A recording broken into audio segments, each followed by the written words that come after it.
صدق الله العظيم.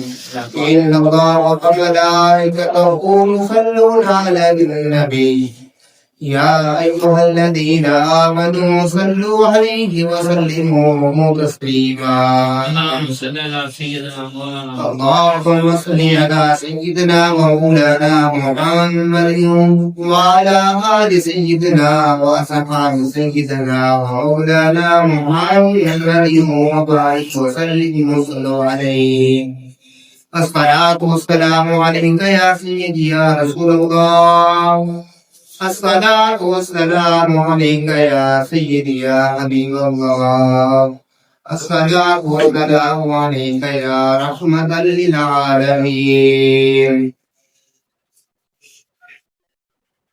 اللہ رب العزت کی مہمہ کے بعد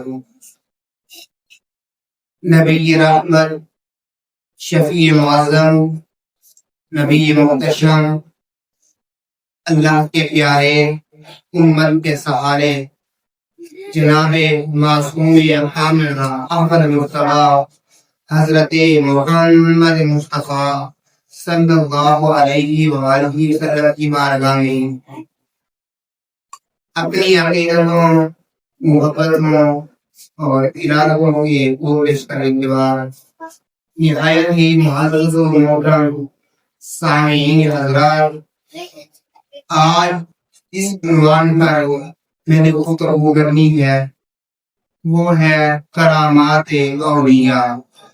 خالق کائنات مجھے حق اور سچ بیان کرنے کی توفیق عطا فرمائے۔ اللہ کا قرآن کہتا ہے، رب نے قرآن میں ارشاد فرماتا ہے، الا ان اولیاء اللہ لا خوف علیہم ولا هم یحزنون۔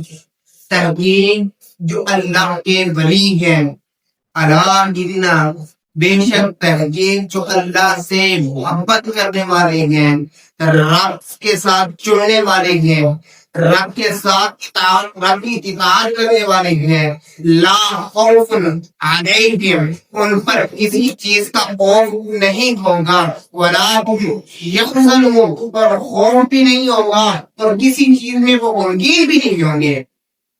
اب اگر بندہ کو توجہ کرے تو خوف جو ہے وہ اس بات پہ آتا ہے کہ جو بندہ جھوٹ بولتا ہے، بندے کو یہ خوف ہوتا ہے کہ میرا جھوٹ پکڑ آتا ہے، وہ اس خوف کے اندر بھی مبتلا رہتا ہے۔ جو بندہ زنا کرتا ہے اسے خوف ہوتا ہے میں پکڑ نہ جاؤں، وہ اس خوف کے اندر بھی مبتلا رہتا ہے۔ جو چوری کرتا ہے وہ اس خوف کے اندر مبتلا ہوا ہے کہ میری چوری پکڑی نہ جائے، وہ اس خوف کے اندر بھی رہ جاتا ہے۔ عزیزان محترم سلام توجہ کرے، جو رب کا دوست ہوگا، رب کا ولی ہوگا، وہ کبھی جھوٹ بھی نہیں بولے گا، رب کا ولی کبھی زنا بھی کرے نہیں جائے گا، رب کا ولی کبھی چوری بھی نہیں کرے گا۔ اللہ اکبر، قربان ہے یہ حضور محدث حضور غوث اعظم شیخ عبد القادر جیلانی، محبوب سبحانی، قطب ربانی، شہباز دامغانی، سیدنا شیخ عبد القادر جیلانی، محبوب سبحانی۔ آپ کے بچپن کا واقعہ علماء کرام کی کتابوں میں لکھتے ہیں کہ جب وہ علم حاصل کرنے کے لیے جا رہے تھے تو ان کی ماں نے ان کے تکیے کے اندر 40 دینار سی کر دیے اور کہا، یہ وصیت کی کہ بیٹا کبھی تم نے جھوٹ نہیں بولنا، چاہے تمہاری جان بھی چلی جائے، تم نے جھوٹ نہیں بولنا۔ حضور غوث اعظم شیخ عبد القادر جیلانی محبوب سبحانی وہ اپنا تکیہ جس کے اندر 40 درہم سلے ہوئے ہیں وہ لے کر قافلے کے ساتھ روانہ ہو جاتے ہیں۔ راستے کے اندر قافلے کو لوگ لوٹ لیتے ہیں۔ جب تمام قافلے والے کو لوٹ لیا جاتا ہے، سیدنا شیخ عبد القادر جیلانی کے پاس وہ ڈاکو آتے ہیں، آ کر کہتے ہیں کہ بچے یہ بتا تیرے پاس کیا ہے، اے بچے یہ بتا تیرے پاس کیا ہے۔ وہ جو بہت زیادہ فرماتی ہے کہ میرے پاس 40 درہم ہے، 40 دینار ہے۔ وہ ڈاکو کہتا ہے کہ تو جھوٹ بول رہا ہے، چھوٹا سا بچہ ہو یہ تو ہمارے ساتھ جنابیاں کر رہا ہے.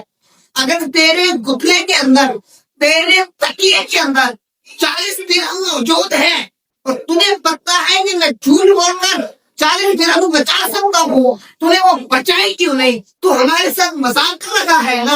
حضور غوث اعظم فرماتے ہیں میں مذاق نہیں کر رہا. حضور غوث اعظم کو تکیہ کھولتی ہیں، تکیہ کھولنے کے بعد وہ تمام جو دینار ہیں، جو تمام درہم ہیں، وہ نکال کر لوگوں کے آگے، ڈاکوں کے آگے رکھ دیتی ہیں. کہتی ہیں کہ دیکھو میں نے جھوٹ نہیں بولا، بلکہ میری گٹھلی کے اندر 40 درہم واقعی موجود ہے. وہ ڈاکو حیران رہ جاتی ہے، چھوٹا سا بچہ ہے، اپنے پیسے بچا بھی سکتا تھا، بچائے کیوں نہیں؟ وہ ڈاکو اپنے سردار کے پاس جاتی ہے، جا کر اپنے سردار سے کہتے ہیں کہ اے سردار، ایک بچہ ہے، چھوٹا سا بچہ ہے، اس کے گٹھلے کے اندر ہمیں 40 درہم ملے ہیں، لیکن اس نے جھوٹ نہیں بولا کہ میری گٹھلی کے اندر کیا ہے. حضور غوث اعظم کو جب آپ بچے ہوتے تھے وہ ڈاکو کا سردار بلاتا ہے، کہتا ہے کہ یہ بچے یہ بتا مجھے جھوٹ کیوں نہیں بولا؟ انہوں نے جھوٹ بول کر اپنے یہ پیسے بچائے کیوں نہیں؟ آج اگر ہم اپنی بات کریں، ہم جا رہے ہیں وہ راستے کے اندر، سنسان راستہ ہو، مثال کے طور پہ کہتا ہوں ہماری جیب کے اندر 1 لاکھ روپے موجود ہو، کوئی ڈاکو ہمیں روک کر کہے کہ بتا میرے پاس کیا ہے، کیا ہم بتائیں گے کہ ہماری جیب 1 لاکھ کیا ہے؟ نہیں بتائیں گے. کون کیا ہوگا؟ وجہ کیا ہوگی کہ ہماری جیب سے یہ جو لاکھ روپے ہے یہ ہماری ضرورت کی ہے، یہ ڈاکو نکال نہ لے، ڈاکو نکال نہ دے. اللہ پر قربان ہے، یہ اللہ کے ولی کی شان ہے کہ اس کی جان کے اوپر بھی آ جائے وہ کبھی جھوٹ نہیں بولتا، وہ ہمیشہ سچ بولتا ہے. اللہ پر وہ ڈاکو کا سردار کہتا ہے تو نے جھوٹ کیوں نہیں بولا؟ تو جھوٹ بول کر اپنے پیسے بچا سکتا تھا. وہ سمجھتی ہے کہ اے سردار، مجھ سے پوچھتے ہو میں نے جھوٹ کیوں نہیں بولا؟ مجھ سے پوچھو نا. میری ماں نے جب میں یہ راستے پر روانہ ہو رہا تھا، میری ماں نے مجھ سے کہا تھا بیٹا تم نے جھوٹ نہیں بولنا، کبھی تم نے جھوٹ نہیں بولنا. کابلے کا سردار سوچتا ہے کہ یار اس کی ماں نے اسے ایک وعدہ دیا، اس نے وعدہ وفا کر کے دکھایا، اس نے اپنے پیسے نہیں بچائے بلکہ اپنے پیسے قربان کر دیے، لیکن جھوٹ نہیں بولا. اس سردار نے کہا کہ آج ہمیں کیا ہو گیا ہے، آج ہماری اتنی زیادہ زندگی ہو گئی ہے، زندگی ہونے کے بعد ہمیں تھوڑی سی مشکل آتی ہے، ہم رابطے بھی وفائی کر بیٹھتے ہیں، جھوٹ بولنا شروع ہو جاتی ہیں. تمام لاکھوں کا سردار ہوا اپنے پورے قافلے سمیت کلمہ پڑھتا ہے اور مسلمان ہو جاتا ہے، کلمہ پڑھتا ہے اور مسلمان ہو جاتا ہے. اللہ کو قربان دے گے. حضور غوث اعظم شیخ ابو قادر جیلانی محمود سبحانی کا بہت مشہور واقعہ ہے کہ آپ ایک عیسائی نے دعویٰ کیا کہ تمہارا قرآن کہتا ہے کہ حضرت عیسیٰ علیہ السلام مردے زندہ کرتے ہیں، حضرت عیسیٰ علیہ السلام مردے زندہ کرتے تھے، لیکن تمہارے قرآن میں کہیں پر بھی یہ موجود نہیں کہ کبھی تمہارے نبی نے بھی کوئی مردہ زندہ کیا ہو. تمام مسلمان پریشان ہو جاتے ہیں کہ یہ کیسی بات ہے، کیسا ہمارے اوپر امتحان آ گیا. ایک عیسائی نے ہمارے اوپر ایک سوال کر دیا، اس سوال کا جواب بھی ہم نہیں دے سکے. اتنے میں شیخ ابو قادر جیلانی محبوب سبحانی آ جاتی ہے، محبوب سبحانی آ جاتی ہے. تو عیسائی سے پوچھتی ہے بتا کیا بات ہے؟ وہ عیسائی کہتا ہے کہ تمہارا قرآن کہتا ہے، تمہارے قرآن کے اندر موجود ہے کہ حضرت عیسیٰ علیہ السلام مردے زندہ کرتے تھے، لیکن تمہارے پورے قرآن کے اندر کہیں پر بھی یہ موجود نہیں کہ کبھی تمہارے نبی نے بھی کوئی مردہ زندہ کیا ہو. لہٰذا حضرت عیسیٰ کی جو فضیلت ہے، حضرت عیسیٰ کی عظمت جو ہے وہ تمہارے نبی سے زیادہ ہے. تو فرماتے ہیں اچھا ایسی بات ہے، اگر مردہ میں زندہ کر دوں تو تم مان جائے گا کہ حضور کی شان حضرت عیسیٰ سے بھی زیادہ ہے. وہ صحیح کہہ رہا ہے کہ ہاں میں مان جاؤں گا. حضور غوث اعظم فرماتے ہیں بتا ڈیٹ بتا. ڈیڑھ کی سو جاتی ہے، قبرستان کی سو جاتا ہے کہ اس قبرستان کے اندر جا کر آپ نے مردہ زندہ کرنا ہے. تمام لوگ جمع ہو جاتے ہیں. تمام لوگ جمع ہونے کے بعد وہ عیسائی چاہتا ہے، حضرت حضور غوث اعظم فرما رہی ہے، جا کر جس قبر کو تو کہے گا نا اس ادھر سے مردہ میں زندہ کروں گا، ادھر سے مردہ میں زندہ کروں گا. عیسائی چاہتا ہے بہت پرانی قبر، بالکل ختم ہو چکی تھی قبر، جس کی قبر ختم ہو گئی وہ مردہ کہاں سے زندہ رہے گا؟ قبر بالکل ختم ہو گئی، بالکل ختم ہوئی قبر. اس نے جا کر کہا کہ اے حضور غوث اعظم، آپ ادھر سے اگر مردہ زندہ کر دیں ہم مان جائے گی کہ آپ کی نبی کی شان زیادہ ہے، ہم مان جائیں گے کہ آپ کی نبی کی شان زیادہ ہے. حضور غوث اعظم فرماتے ہیں بتاؤ نا حضرت عیسیٰ کو کہتے کہ آپ نے مردہ زندہ کرتے ہوئے. تو اس عیسائی نے کہا کہ مردے کو اشارہ کرتے تھے، کہتے تھے تم بھی اس دن لا، رب کے حکم سے کھڑا ہو جا. حضور غوث اعظم فرماتے ہیں اچھا ایسی بات ہے، قبر کے بعد آتی ہے کون بھی اس دن میرے حکم سے کھڑا ہو جا. وہ مردہ قبر سے نکل جاتا، قبر سے نکل جاتا ہے. اور قبر سوچے کہ یار اتنا پرانا مردہ زندہ ہو سکتا ہے، اتنا پرانا مردہ جو ہے وہ زندہ ہو سکتا ہے. جب اس مردے سے پوچھا جاتا ہے کہ تو کب سے فوت ہوا ہے، وہ کہتا ہے کہ میں حضرت عیسیٰ علیہ السلام کے دور سے فوت ہو چکا تھا، لیکن اب آپ کا حکم ہوا میں زندہ ہو گیا. اب اگر ذرا توجہ کریں، قرآن اٹھائے، ہمیں یہ حضرت حضور غوث اعظم کی کرامت ہے.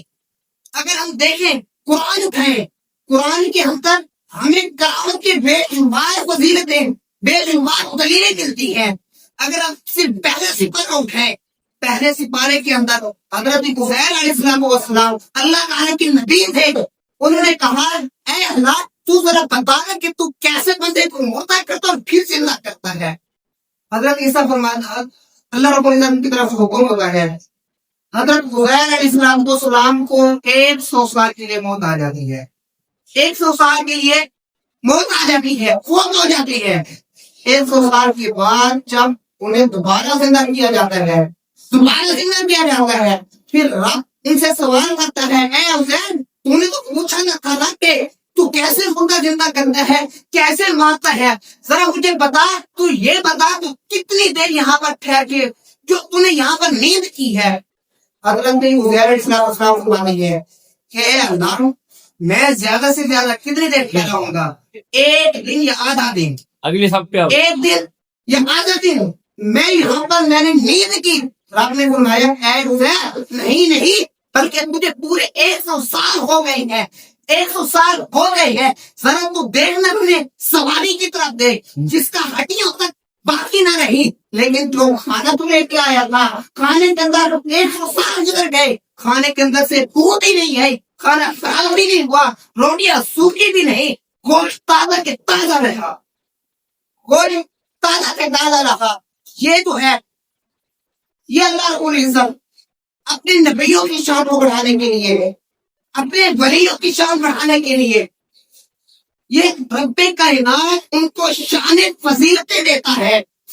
اگر حضور غوث اعظم نے مردہ زندہ کیا، حضور غوث اعظم نے اپنی طرف سے مردہ زندہ نہیں کیا، بلکہ حضور علیہ السلام کا فرمان ہے جب بندے مومن رب کائنات سے اتنی محبت کرتا ہے، اتنی محبت کرتا ہے، حتیٰ کہ رب فرماتا ہے میں اس کا ہاتھ بن جاتا ہوں جس سے وہ کام کرتا ہے، میں اس کی زبان بن جاتا جس سے وہ بات کرتا ہے، میں اس کے پاؤں بن جاتا جس سے وہ بولتا ہے. جب رب کائنات اس کا پورا وجود بن جاتا ہے تو جب زبان تو حضور غوث اعظم کی تھی لیکن فرمان تو رب کا تھا، فرمان تو رب کا تھا. آج ہم یہ نہیں کہہ سکتے کہ حضور غوث اعظم نے کیسے مردے زندہ کر لیے، حضور غوث اعظم نے کیسے کشتی کو پار لگا دیا. یہ ایسا نہیں ہے. میں آپ کو دلیل دکھاؤں گا، قرآن سے کہو گے قرآن سے دکھاؤں گا، حدیث سے کہو گے حدیث سے دکھاؤں گا. اللہ رب العزت کی اولیاء کی جتنی بھی کرامتیں ہیں نہ قرآن کے خلاف ہے نہ محمد رسول اللہ کے فرمان کے خلاف ہے، رب کے قرآن کے بھی مطابق ہے اور حضور علیہ السلام کے فرمان کے بھی مطابق ہے. خالق کی کائنات سے دعا کہ خالق کی کائنات میری چند منٹ کی حاضری اپنی بارگاہ میں قبول فرمائے.